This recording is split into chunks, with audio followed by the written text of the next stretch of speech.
Film ini diangkat dari kisah nyata seorang pria bernama Desmond Doss. Pergi berperang tapi tak mau memegang senjata. Bukan karena pengecut, tapi karena agamanya melarang untuk membunuh. Tapi ternyata walaupun tanpa memegang senjata, ia adalah salah satu pahlawan Amerika karena jasanya di peperangan. Langsung aja ke inti cerita, namun sebelum kita mulai, saya ingatkan kembali konten ini mengandung full spoiler. Seorang veteran perang bernama Thomas sedang asik berbincang dengan para teman-temannya yang kini sudah di alam yang berbeda. Saat dulu berperang, hampir seluruh temannya mati dan ia termasuk beruntung karena bisa pulang dengan selamat. Namun trauma akan medan peperangan masih menghantui, makanya ia suka mabuk-mabukan dan kurang memperhatikan keluarga kecilnya. Padahal ia kini sudah memiliki 2 putra bernama Hal dan adiknya Desmond Doss, atau kita panggil aja Doss. Di suatu siang, Hal dan Doss seperti anak kecil pada umumnya saling bertengkar. Tapi sebagai ayah, Thomas tak melerai. Doss terlalu terbawa suasana dengan permainannya sampai tak sengaja memukul kepala kakaknya dengan batu bata hingga pingsan. Ia tak menyangka perbuatannya hampir membuat kakaknya mati. Saat akan dihukum oleh bapaknya, Doss tak sengaja menetap poster perintah dan larangan Yesus. Ibunya segera datang dan menyelamatkan Doss dari murka bapaknya. Di situ ia menjelaskan ke anaknya bahwa dosa terbesar dalam agama mereka adalah membunuh dan Tuhan sangat membenci yang namanya kekerasan. Walaupun ibunya berkata begitu, tak jarang sebenarnya ia menjadi korban kekerasan oleh suaminya sendiri. Doss yang masih kecil cuma bisa mengasihani ibunya setiap malam. 15 tahun kemudian, Doss kini telah dewasa dan banyak membantu di gereja secara sukarela. Di suatu siang, tiba-tiba seorang pemuda terluka saat memperbaiki kendaraan. Doss dengan sigap membawanya ke rumah sakit terdekat, dan di sanalah ia tak sengaja bertemu dengan seorang perawat cantik yang langsung membuatnya jatuh cinta. Si Doss langsung aja kenalan dengan cara pura-pura mau donorin darah. Doss membuka perbincangan dan menyampaikan bahwa ia bercita-cita jadi dokter sejak kecil demi bisa membantu orang-orang. Namun keluarganya kurang mampu untuk membiayai pendidikan. Perbincangan keduanya kurang membuat Doss puas dan menentukan untuk datang lagi besok hari. By the way, Doss ini rumahnya cukup jauh dan kemana-mana sering jalan kaki lewat bukit. Saat kembali bertemu Dorothy, kali ini rayuannya cukup ampuh hingga ia setuju untuk pergi kencan. Saat bersama pujaan hatinya, lucunya Doss banyak menanyakan hal pertanyaan medis. Walaupun demikian, keduanya semakin suka satu sama lain hingga akhirnya pacaran. Keesokan harinya saat makan malam, kakak Doss muncul dengan menggunakan seragam militer. Ia mengatakan telah mendaftar dan akan ikut maju berperang di medan perang. Hal ini mendapat pertentangan dari ibunya. Ayahnya, Thomas, ternyata lebih emosi lagi mengetahui putranya akan ke medan perang. Ia mengingatkan betapa mengerikannya medan perang berdasarkan pengalamannya sendiri. Dan seandainya Hal ikut militer, sekedar hanya ingin dipuji dengan seragam yang ia kenakan, itu benar-benar tindakan yang salah. Namun Hal sudah membulatkan tekadnya. Doss sebenarnya memiliki niat yang sama dengan kakaknya. Hal ini ia sampaikan ke Dorothy. Ia tak tahan melihat sudah banyak orang sebayanya yang rela membela negara, sedangkan ia asik menikmati hidup. Dorothy sempat kesal, namun ternyata ia cuma minta kepastian sebelum ditinggalkan Doss ke medan perang. Dan keduanya akhirnya memutuskan untuk bertunangan. Doss memberanikan diri menemui ayahnya setelah mendaftar ke medan perang. Ia dimarahi, cuman Thomas menyadari anaknya telah dewasa dan dia nggak bisa menghalangi niat putranya. Saat perpisahan, Dorothy sempat memberikan sebuah Alkitab ke Doss. Di dalamnya berisikan foto dan tulisan cinta Dorothy agar Doss selalu mengingat untuk kembali pulang dengan selamat. Sesampainya di markas pelatihan militer, Doss terlihat sangat bahagia. Akhirnya bisa menunaikan niatnya selama ini. Ditambah di sana ia bertemu beberapa teman baru dengan berbagai karakter. Ada Randall, Hollywood, Nolan, Smithy, dan masih banyak lagi. Sersan Howell bertanggung jawab melatih mereka semua sebelum ke medan perang. Ia pria yang tegas tapi sebenarnya ramah. Doss sendiri sempat berusaha menahan tawa saat salah satu temannya diledek oleh Sersan Howell. Ia pun tak luput dari ledekan karena tubuhnya yang kurus kayak batang jagung. Pelatihan dimulai dan salah satunya tes fisik. Mereka harus melalui berbagai rintangan. Masih ingat, si Doss ini kan tinggalnya di gunung. Tiap hari kerjanya naik turun bukit. Terlepas dari tubuhnya yang kurus, ternyata dia bisa mengalahkan semua peserta yang lain pas melewati rintangan. Smithy yang paling tangguh di kompi merasa tersaingi oleh Doss. Sampai akhirnya para prajurit diberikan senjata masing-masing untuk latihan menembak. Namun Doss tidak mau memegang senjata yang sudah disiapkan. Ia pun dibawa ke Kapten Roger untuk ditindak lanjut. Di sana Doss menjelaskan, waktu mendaftar ia diberitahu tak perlu membawa senjata jika menjadi paramedis. Di lain sisi bertentangan dengan keyakinannya di mana membunuh manusia adalah dosa besar. Kapten Roger ini sempat gak percaya dengan apa yang didengarnya. Namun Dos terlihat serius dengan perkataannya. Ia pun marah dan Dos bakal dipulangkan karena dianggap mengalami gangguan jiwa. Bukan cuma Kapten Roger dan Sersan Howell yang menertawakan Dos. Teman-temannya di kompi juga mulai meledeknya. Saat dia asrama, Smithy yang kesal sempat mengambil kitab Dos dan foto Dorothy di dalamnya. Ia dipukul dan diledek soal perkataan Dos yang tak mau membawa senjata. Namun, Dos terlihat tenang dan tidak juga membalas. Keesokan harinya, Dos disuruh menghadap ke psikolog. Di sana, ia berkata jujur dan menjelaskan soal keyakinannya. Psikolog yang menanganinya sadar kalau Dos ini tidak gila dan hanya pandangannya dalam beragama yang cukup unik. Makanya dia ngasih tahu ke Kapten Roger, dengan begitu Dos tidak bisa dipulangkan karena tidak memenuhi unsur kegilaan yang dimaksud. Nah, biar si Dos mau mengundurkan diri, akhirnya ia ditugaskan di barak dan dapur, yang sehari-hari kerjanya kayak bersihin WC sama buang sampah. Cuman waktu berlalu, Dos ini belum juga menyerah. Di suatu siang, Sersan Howell datang dan langsung meledek Dos di depan teman-temannya. Si Smith ini sempat ketawa. Akhirnya, mereka semua dihukum fisik yang membuat satu asrama itu semakin benci sama si Dos. Malam hari di asrama, tiba-tiba beberapa orang memukuli Dos yang lagi tidur. Smithy yang kebangun kaget melihat muka Dos babak belur, tapi dia bukan kasihan, malah nyuruh Dos untuk menyerah soal keyakinannya atau bakal lebih parah lagi.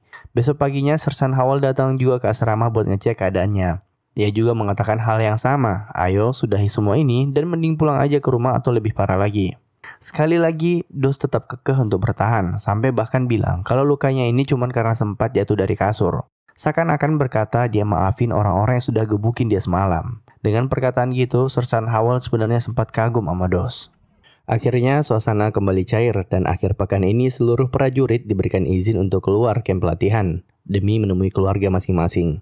Dos sendiri rencana bakal pulang buat menikah sama Dorothy. Cuman seorang kolonel tiba-tiba muncul dan menyatakan Dos gak diizinkan pulang kecuali dia lolos ujian menembak. Tapi sekali lagi ia tetap kekeh gak mau megang senjata. Sampai akhirnya karena gak bisa pulang, pernikahannya pun batal. Karena dianggap pembangkang, Dos bahkan dilempar ke penjara.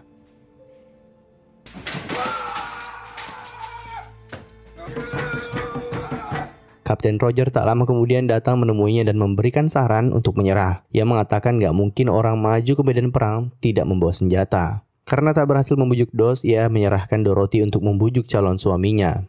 Ia menyarankan bagaimana jika Dos membawa senjata namun tak perlu menembakkannya. Pura-pura aja sehingga tidak perlu sampai dihukum seperti ini. Sekali lagi Dos tetap kekeh akan prinsipnya. Dorothy akhirnya memberikan kabar ke orang tua Dos. Ia gagal membujuknya dan Dos akan segera disidang. Dan jika terus melawan seperti ini, ia akan dijatuhi hukuman penjara untuk waktu tertentu. Beberapa hari kemudian akhirnya Dos disidang.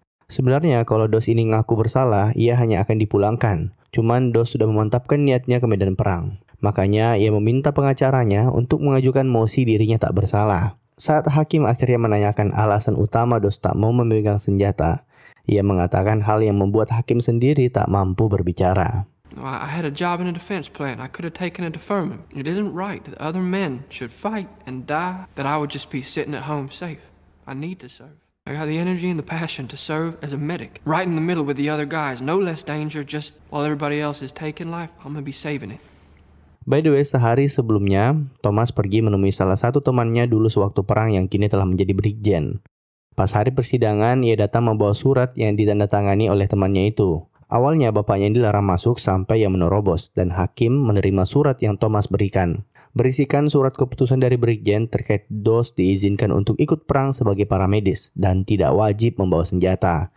Akhirnya ia pun dibebaskan dan boleh ikut ke medan perang. Begitu keluar sidang, Dos mencari ayahnya untuk berterima kasih, yang ternyata sudah pulang duluan. Sebelum pergi ke medan perang, Dos dan Dorothy akhirnya melangsungkan pernikahan. Mereka semua akhirnya berangkat ke medan perang. Awalnya pasukan terlihat ceria dan semangat. Akhirnya sebentar lagi bisa membela negara. Namun senyum itu langsung berubah ketika beberapa kendaraan lewat dengan membawa para prajurit, baik yang sudah mati maupun yang terluka parah. Pasukan dari kompi sebelumnya bisa dibilang tersisa beberapa orang saja. Dos bertemu dengan para tim medis dari pasukan sebelumnya. Ia disuruh melepas logo tim medis di lengannya karena ternyata tentara Jepang justru mengincar para medis paling utama. Setelah berjalan cukup jauh, mereka akhirnya tiba di lokasi perang bernama Hacksaw. Lokasinya berada di atas tebing. Di sana, pertempuran antar pasukan baru akan dimulai. Mereka harus memanjat tebing terlebih dahulu untuk sampai ke atas sana. Saat sampai di atas, suasana mencekam. Pandangan mata terbatas. Mayat kawan maupun musuh berceceran. Dos dan teman-temannya mulai mengambil posisi masing-masing dan pertempuran pun dimulai.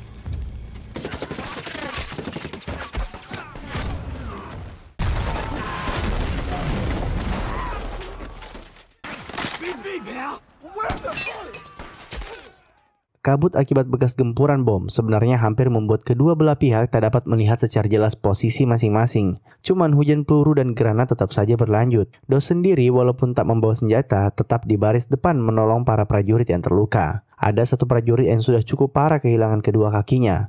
Para medis yang lain menyuruh Dos cukup menolong prajurit yang lukanya tak terlalu parah atau hanya akan sia-sia semata. Cuman Dos percaya ia harus menolong siapapun yang meminta bantuannya.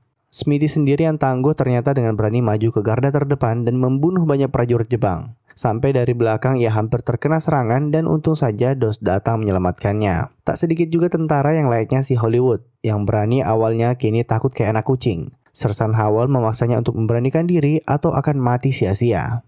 Dengan senjata bazooka dan senapan mesin, tentara Amerika berusaha memukul mundur. Smithy kembali maju pelan-pelan dan berhasil melemparkan bom masuk ke bunker musuh.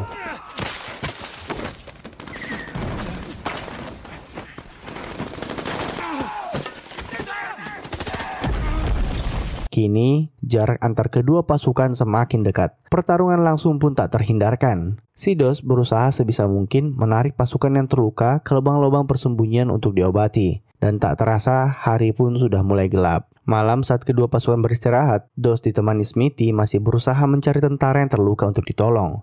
Sebelum akhirnya keduanya beristirahat. Dos sendiri malam itu tak berhenti membuka Alkitabnya dan memandang foto Dorothy. Keduanya mulai saling berbincang. Smithy sendiri meminta maaf atas perlakuannya selama ini ke Dos. Dan keduanya mulai saling tertawa mendengar cerita satu sama lain. Nah, untuk tidur mereka saling bergantian berjaga. Dos mencoba tidur duluan. Namun ada tembakan suara yang saat dia cek.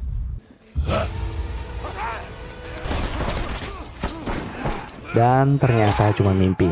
Cuman begitulah keadaan dalam kondisi perang. Orang-orang akan dipenuhi ketakutan dan trauma. Bahkan setelah mereka berhasil pulang. Smithy cuma bilang kalau benar tentara Jepang menyerang, ada senapan di sampingmu dan gunakanlah untuk melawan, tak perlu takut. Cuman, Dos tetap menolak. Ia mulai bercerita alasan kenapa tak ingin menggunakan senjata. Kita tahu bahwa ibu Dos sering dikasari oleh ayahnya. Sampai suatu malam bapaknya sudah keterlaluan dan hampir saja menembakkan peluru ketika marah.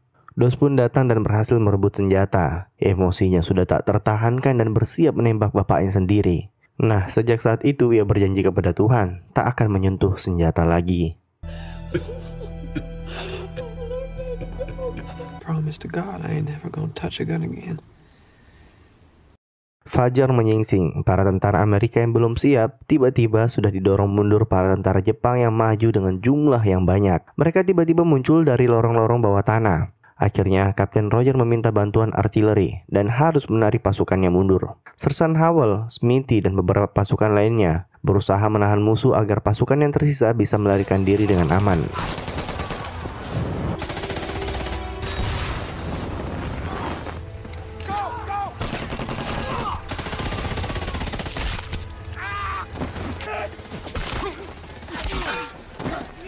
Di antara kejaran musuh, Dos berusaha menyelamatkan prajurit yang terluka. Ia lari sambil membawa pasukan yang terluka di bahunya. Smithy berhasil menumbangkan banyak musuh, makanya ia menjadi incaran dan akhirnya terkena beberapa tembakan peluru senapan mesin. Dos yang melihatnya segera mengangkat Smithy yang sekarat untuk diangkut turun dari hacksaw. Kesampainya di ujung tebing, ia baru sadar bahwa Smithy sudah menghembuskan nafas terakhirnya.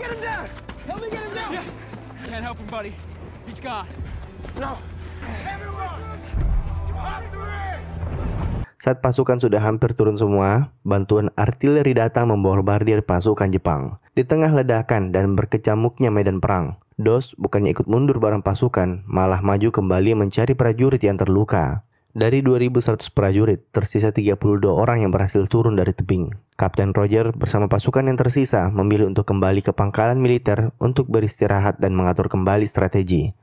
Dos yang masih berkeliling menemukan banyak sekali pasukan sekarat yang masih bisa diselamatkan. Ia menariknya satu persatu, dan untuk menurunkan dari tebing, ia menggunakan tali yang ada. Dua tentara yang berjaga di bawah tebing cukup kaget, mengingat harusnya seluruh pasukan sudah kembali ke base.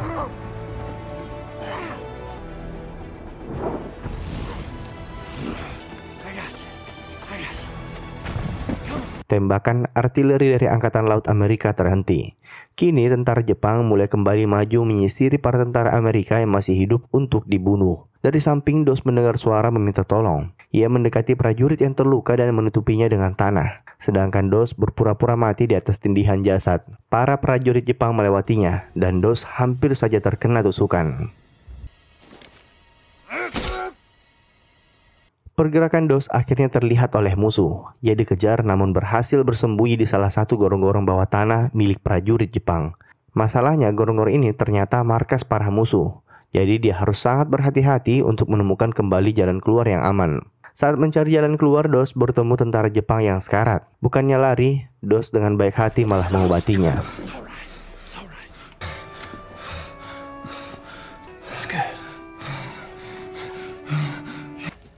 Dos pun akhirnya bisa keluar dari persembunyian saat malam hari. Ada satu prajurit yang saat Dos mendekat, ia menembak tak karuan karena matanya terluka. Dos mencoba membersihkannya dengan air dan bersyukur kepada Tuhan karena ternyata ia tidak buta, cuma kotor aja.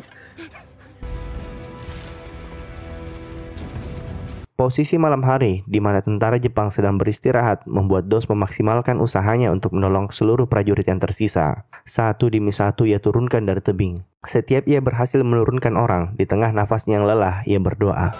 Help me get one more.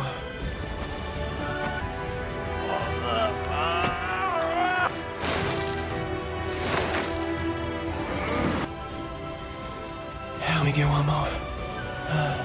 Saking banyaknya yang ia turunkan, bahkan tangannya lecet akibat menahan tali saat menurunkan prajurit yang terluka. Tapi ia tidak peduli, yang penting bisa menyelamatkan orang lain.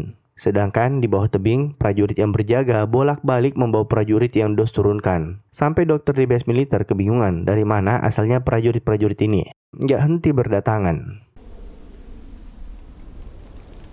Matahari mulai terbit, prajurit Jepang kembali menyisiri lokasi perang, dan Dos menemukan Sersan Howell bersama Hollywood yang ternyata masih selamat, namun keduanya terluka parah di bagian kaki. Jujur aja, Sersan Howell kaget melihat tindakan Dos. Ia pun membawa Hollywood duluan untuk diturunkan.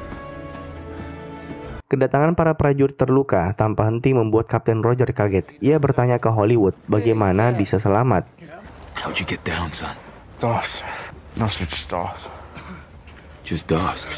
Saat akan kembali menolong Sersan Howell, Dos sempat terkena tembakan sniper yang untungnya cuma membuat lecet helm yang ia kenakan. Cuman artinya pergerakannya dipantau musuh. Saat Dos ditembaki, Sersan Howell untungnya berhasil membunuh si sniper. Cuman suara tembakan memicu para tentara Jepang untuk datang ke lokasi. Menggunakan selimut yang dilipat, Dos menarik Sersan Howell. Dari belakang tentara Jepang mulai mengejar.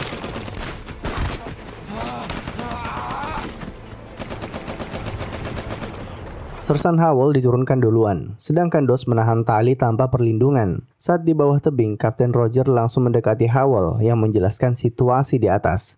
Dos tak lupa membawa jasad Smithy lalu melemparkan dirinya ke tebing.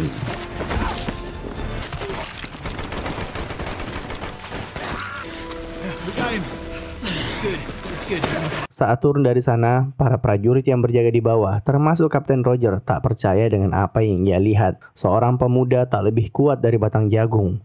2 hari keliling berhasil menyelamatkan kurang lebih 75 prajurit terluka. Belum lagi mujizatnya, tak satupun peluru mengenai tubuh Dos, padahal ia berada di garis terdepan. Di base setelah mendapat perawatan, Dos didatangi Kapten Roger. Ia meminta maaf atas penilaiannya yang selama ini telah salah. Dan menyampaikan karena keberanian Dos, para prajurit tersisa ikut tergerak. Mereka akan kembali menyerang di Hacksaw besok dan Kapten Roger meminta kesediaan Dos untuk memimpin. Keesokan harinya sebelum menyerang, para prajurit tak ingin memulai serangan kecuali Dos selesai mendoakan mereka semua.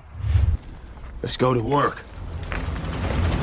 Peperangan pun dimulai. Kali ini seluruh prajurit yang maju dibekali dengan hati yang membara yang tergerak akibat tindakan Dos. Tak sia-sia karena akhirnya mereka berhasil memukul mundur para tentara Jepang dan merebut Hacksaw. Namun ada kejadian di mana tentara Jepang yang menyerah malah melemparkan bom ke arah Kapten Roger. Dos sigap menipis bom yang datang, cuman ia harus terkena efek ledakan yang masih terlalu dekat dengan tubuhnya. Dos pun ditandu untuk dibawa turun. Tak lupa, kitabnya yang jatuh ditemukan kembali oleh prajurit yang lain. Dan kini gilirannya mendahului turun dari Hacksaw dengan posisi ditandu. Di akhir film, kita berpindah untuk diperlihatkan scene dokumentari asli dari Desmond Doss, di mana ia diberikan medali penghormatan tertinggi di militer atas jasanya menyelamatkan 75 prajurit Amerika sendirian. Doss tak berbangga atas pencapaiannya. Ia menganggap itu semua adalah kuasa Tuhan, dan pahlawan sejati adalah teman-temannya yang gugur di medan perang, bukan dirinya. Ada juga kesaksian dari Kapten Roger yang masih hidup, yang sangat kagum akan keberanian Doss. Lalu yang paling akhir, ingat gak kejadian Doss nyelamatin temannya yang ia kira buta? Itu persis seperti yang ia ceritakan. Dan yang paling akhir kita diberitahu bahwa Desmond Doss akhirnya menghembuskan nafas terakhirnya di tahun 2006 di usia 87 tahun. Dan dengan begitu film pun tamat. Orang yang mempunyai niat yang tulus selalu akan mendapatkan pertolongan dari Tuhan untuk mencapai niatnya. Di saat orang lain berniat mengambil nyawa di peperangan, Doss berniat malah menyelamatkannya. Dan Tuhan mengabulkan niat Doss. Terima kasih telah menonton, sampai jumpa di film selanjutnya. Jangan lupa komen, like, dan subscribe.